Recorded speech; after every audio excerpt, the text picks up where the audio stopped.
Hello, my name's Callum from Buckingham Ford, and I want to show you the 4.2-inch TFT screen between the rev counter and the speedometer.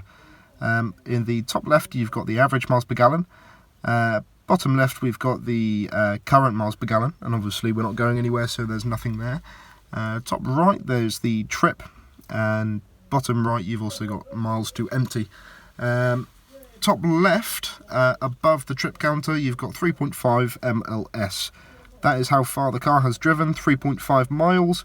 And in the top right hand side there's 58 degrees, and that's Fahrenheit, which would be changed to degrees Celsius here in England.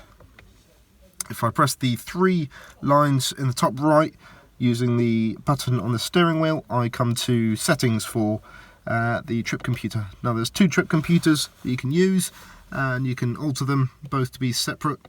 You can reset all values, and then you can configure view. If you configure view, you can reset to default, which would set everything to what it is originally, and then you can also change it all yourself. So if you take that off, you can then put that on, or any of these other things. Now you can only have 4 on per time, so if I have 4 on there already, you'll get greyed out, which means everything's already filled out.